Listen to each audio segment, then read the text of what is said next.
So often we focus our energy on trying to do things that we believe will make us happy, while unfortunately completely ignoring all the aspects of our life and all the toxic habits that actually keep us from experiencing genuine happiness. So today we are going to be talking all about the top 10 secret causes of unhappiness and what we can do about them. Stick around.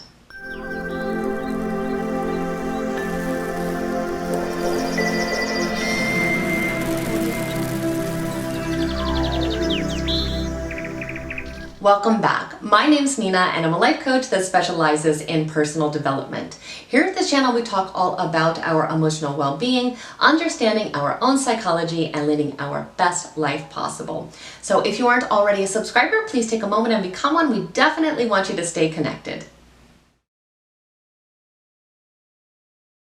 It really doesn't matter how much effort we put into trying to become happy if unknowingly we are working behind the scenes to do completely the opposite. Some of the things that really keep us from true happiness have to do with our habits or our mindset or even our belief system. The good news, however, is that all of these things are really transformable, which is exactly what we'll be talking about today. So let's go ahead and jump right into the top 10 reasons we are not as happy as we could be.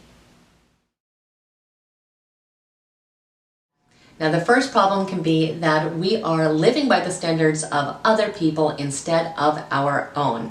I think a lot of times we feel in order to be a caring person, we need to put the expectations and the priorities of other people in front of our own. And I did this habitually throughout my life. I always felt in order to love and honor people, that is what we should do. And I felt that there was some kind of nobility attached to self-sacrifice. But I learned the hard way that our needs really do matter, and we're never going to truly feel happy when we aren't doing what we know deep down is the best for our own life. The truth is that we don't need permission to make authentic choices and to live our lives in a way that brings us joy and fulfillment, and only we can define what our lives should or should not be. An important component to happiness is living our life our own way, and oftentimes we can better serve others when we tend to our own needs first. It's so important that we not only learn to speak our truth, but to also live our own truth and not to be confined by the opinions of other people, no matter how much we do love and respect them. It's also so important that we learn not to feel guilty about making these authentic choices for ourselves. The second cause of unhappiness is having the belief that other people need to live their life by our rules. So this is kind of like the reverse of the first cause of unhappiness. So just like we don't want to have to live our lives trying to please other people, we cannot expect other people to live their lives in a way that pleases us. And it is not going to happen anyway. It is a huge source of frustration when we try to direct other people's lives because other people simply do not play by our rule book, and it is a huge energy waster trying to get other people on board with our ideals, beliefs, and standards. And to clarify, I'm certainly not talking about not standing up for the rights of other people or informing other people about topics. I'm simply talking about the tendency that we have to believe that other people need to conform to our own viewpoints and to live life in the way that we do. The fact of the matter is that everyone is different and has had different life experiences, suffered different hurts, and they see things in a completely different way. If we can learn to appreciate that we all think and behave differently and understand that we simply aren't always right, we can learn to appreciate these differences instead of having them keep us from happiness. The third thing keeping us from being happy is constantly focusing on the negative aspects of situations. Now, I know it's a hard habit to break, and it is human nature to notice the negative aspects of situations, and that is perfectly healthy and good. We just don't want to give them excessive focus and attention. It's simply not healthy to constantly exaggerate them or give them more attention than they deserve. It's also possible to reframe these situations and start to see the hidden good in them, to find that silver lining and to learn from these situations. We actually can control the amount of suffering we experience by controlling how we choose to view these situations. If we can learn to be more optimistic and to look for hidden positives, we will definitely begin to become happier. The fourth thing keeping us from happiness is social comparison. And yes, this is also human nature, but it is something that we can definitely learn to fight against.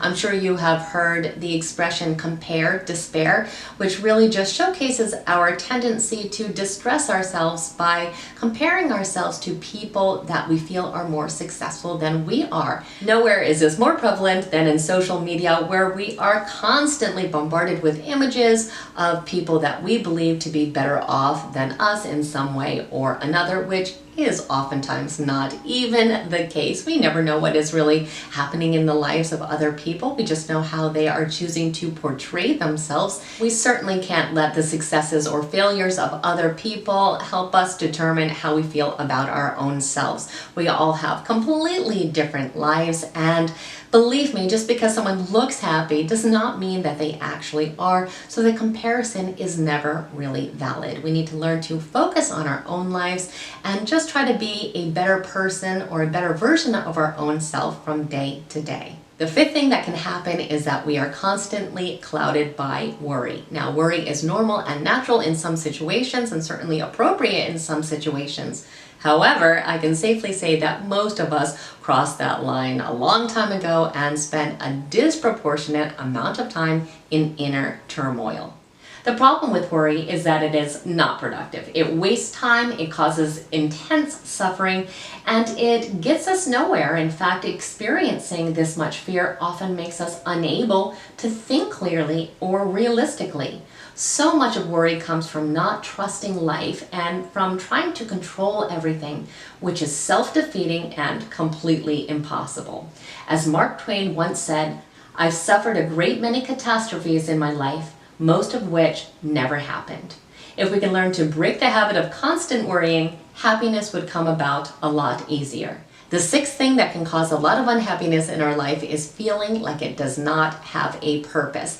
And I think this one actually causes a lot of confusion, because what we mean here is that our life needs to have meaning, not that it needs to have one specific focus that never changes for entirety. One of my favorite quotes is, "There are two great days in a person's life, the day we are born and the day we discover why." I think we have to realize, however, that it doesn't have to be something that is constant or even something that is monumental in the eyes of other people. Your purpose can change as you grow, and it could just mean that you are doing things that you feel are bigger than yourself, and it doesn't have to define your external world, just your internal world. It's the reason we have for getting up in the morning. It can give us a sense of meaning and direction. And so yes, that does mean that our purpose can change throughout our life, and oftentimes it does. But it's really important that we find that why behind what we do, because without that why, it's very unlikely that we're going to experience much true happiness. The seventh thing that can happen is that we are waiting for specific events to occur before we allow ourselves to feel happy. So this is when we tell ourselves that we will be happy when we have this job, or when we lose weight, or when we have this relationship, or when we have a baby, or whatever it is. And the problem is not that we are setting goals. Goals are oftentimes very important to happiness. Is that we are making our happiness contingent on reaching these goals, which isn't always possible, first of all. And second of all, we have to learn to enjoy the journey, which is oftentimes much more fulfilling than these actual events. Research has also shown us that most of the time when we reach these goals, we're only experiencing additional happiness for a short amount of time, and we go right back down to our happiness set point anyway. We have to understand that happiness is always found in the now. It's never found in these external events or these points of time in the future that may or may not come into existence. We have to learn to live in the present moment and enjoy the present moment, because this is the only time that we actually have. The eighth thing that can happen is something that I can completely identify with, and that is prioritizing things that we aren't actually getting value from anymore. So we have to think about it this way. Usually we have about 4 hours of discretionary time in our life, which means we have 4 hours that we are not eating, sleeping, or working to get done everything else in our life, which includes our free time and time to do things that are actually enjoyable for us. But so many of us either waste that time, doing obligations that we need to do that really aren't that important, that we have agreed to, or doing things that don't add a lot of value to our life, like watching television that we don't care about or scrolling through social media. So we need to realize that that time is actually extremely precious, and to use every moment of that time to really truly enrich our lives.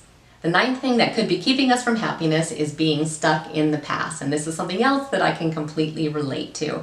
And it's very understandable when we feel this way, because there are parts of our life that were so amazing that we want to repeat them and kind of relive them in our mind all the time. And there are other aspects of our life that were so terrible or tragic that we tend to ruminate over them again and again. So either way, we are staying stuck in the past. The first thing that we have to remember is that we don't have to clench on to the good memories. They are with us forever. They're not going to be lost. Secondly, the bad things are in the past, and rumination does not help or change anything. We've got to get in the present moment where that happiness can actually be found. Remember, there are endless, beautiful possibilities for the future, and we can't get caught up in the mindset that our past is going to be superior to what lies ahead. And the 10th thing that can keep us from being truly happy is the failure to continuously grow as a person. So maybe we have unrealized dreams, maybe we are stuck in the comfort zone, or maybe our life is just kind of on repeat, or maybe we are confusing comfort and happiness. And they are two entirely different things. And in fact, a lot of times comfort actually is a barrier from happiness. So we've got to understand that personal growth is so important to becoming happy. The second we stop growing, the second our happiness starts shrinking. We have to learn to make the commitment to invest in our greatest resource, which is ourselves. When we continue to grow and learn, we stay inspired and our self-esteem starts to flourish. We see the wonders of the world and all the possibilities that lie there. It helps us become more self-aware to find strengths and talents that we never knew we had. It keeps life from becoming boring, and it helps us to constantly become a better version of our own selves. When we feel that we are making progress in our life, the journey becomes much more enjoyable, interesting, and fulfilling, and personal growth is directly related to both life satisfaction and happiness. So remember, it does not matter if we are guilty of doing all of these things or having these negative mindsets or these habits or these thought patterns, because they are 100% changeable and transformable. And we have to remember that we are always in control of our own happiness. So I truly hope this video was helpful and inspiring to you today. And if it was, please like it and share it with someone else who may need to hear the same message today. Also, again, if you aren't already a subscriber, please go ahead and become one. We definitely want you to stay connected. And I thank you so much for spending time with me today. Have an absolutely amazing day.